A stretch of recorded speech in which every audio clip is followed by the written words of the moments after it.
미국의 경제 위기가 상당히 심각한 상황인데 6월에 디폴트 선언을 할 수도 있는 상태다.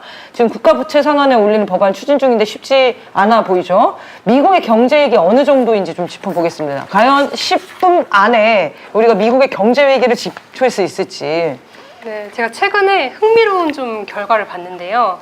이 차기 대선에 바이든이 출마를 하는 것을 반대하는 응답자가 70%. 그런데 트럼프가 출마하는 것을 반대하는 응답자도 60%.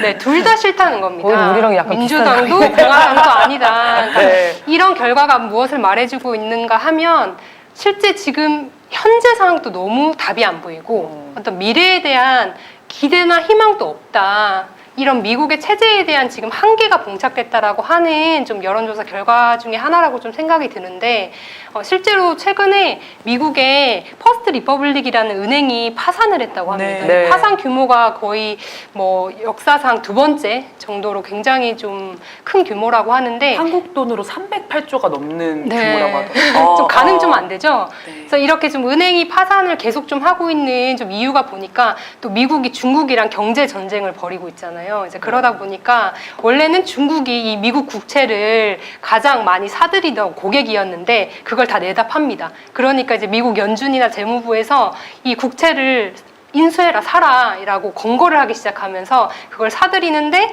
금리가 올라가니까 또 국채는 또 하락을 하고 근데 불안한 이 예금자들은 또 빨리 은행에서 돈을 빼려고 하니까 이 고객들한테 돈을 주려고 자신들의 자산을 팔아야 되는 지경에까지 이른 은행들이 그 자산이 사실 쓰레기 자산인 거죠. 네. 그러면서 또 줄도산하고 파산을 하는 이 미국의 경제 위기가 말 그대로 미국 국민들이 피부로 좀 느끼고 있는 상황에서 좀 미래가 암담하지 않은가 이런 생각이 드는 것 같습니다.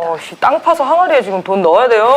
여기. 그러니까 미국의 경제 위기는 미국의 패권 몰락과 밀접한 연관이 있을 수밖에 없을 것 같아요. 실제 미국의 경제를 뒷받침하는 게 달러라고 하는 기축통화이잖아요. 이 기축통화로서 달러가 자리 잡게 되는 과정을 보면 1, 2차 세계대전에서 미국이 패권을 장악하면서 사우디와의 군사 어떤 협정을 맺으면서 원유에 대한 달러 그 거래를 확정받으면서 이런 식으로 패권이 강할 때 이 달러 패권도 강해졌단 말이에요. 근데 지금 미국의 패권 자체가 흔들리니까 달러를 중심으로 한 경제 자체가 흔들릴 수밖에 없다. 그래서 지금 당장 국가 부도까지 이번에 가진 않을 거라고 보여지지만 이런 경제 위기는 계속 반복될 수밖에 없고 미국 중심의 경제 체제, 그다음에 패권 체제는 빠르게 몰락할 수밖에 없다는 생각이 듭니다. 미국 부채가 얼마인지 다 보셨어요? 지금 4경이 넘었다고 하던데요. 네, 처음 보는 숫자인데 진짜 이게 활용이 되는 숫자라는 걸 처음 알았습니다. 저희가 지난주에 3경 정도로 소개했던 것 같은데.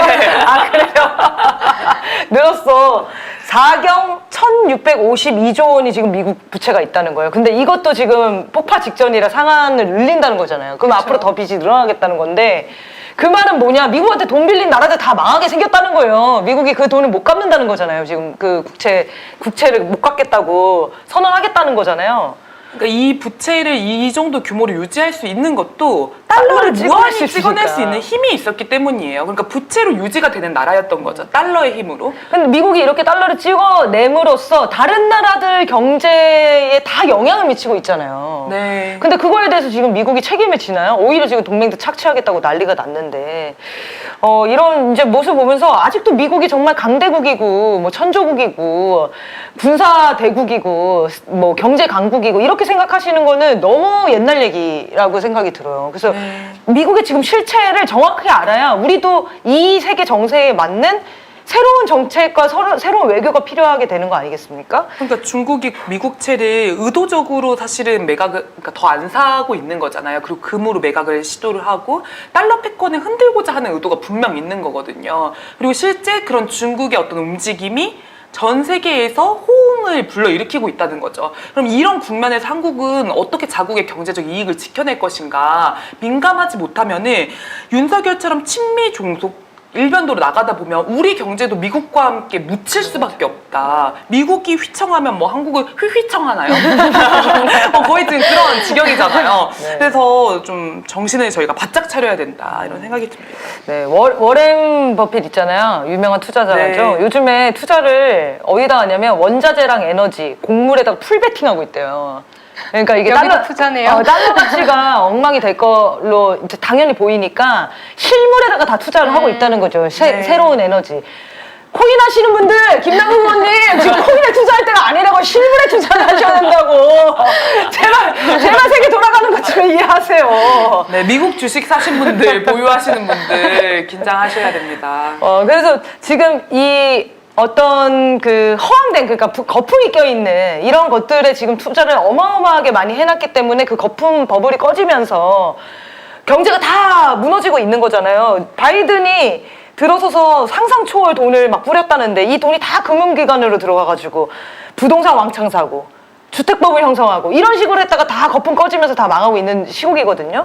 그러니까 이제는 새로 개발되는 원자재, 에너지. 자, 주식 그 하시는 분들 제가 귀담아 들으세요. 워렌 버핏이 여기다 투자를 했대요. 이런 분들 가장 멀리 해야 된다고. 근데 그거 아세요? 주식의 제1 원칙은 내가 아는 정보라면 이미 다 알고 있는 정보다라는 게 있습니다. 그러니까 이제 미국의 경제 위기가 다만 미국에 멈추지 않는다는 게 가장 큰 문제인 것 같아요. 맞습니다. 사실 한국의 경제 위기가 더 크게 도래할 가능성이 매우 높지 않은가 이런 생각이 좀 들고요. 네. 그래서 빨리 그 미국 중심으로 너무나 예속되어 들어가 버린 이 경제 체제를 정상화를 시도를 해야 합니다. 그렇지 않으면 미국 때문에 한국이 망하는, 미국은 망하지 않았는데 한국은 망하는 이런 결과가 초래될 수가 있습니다.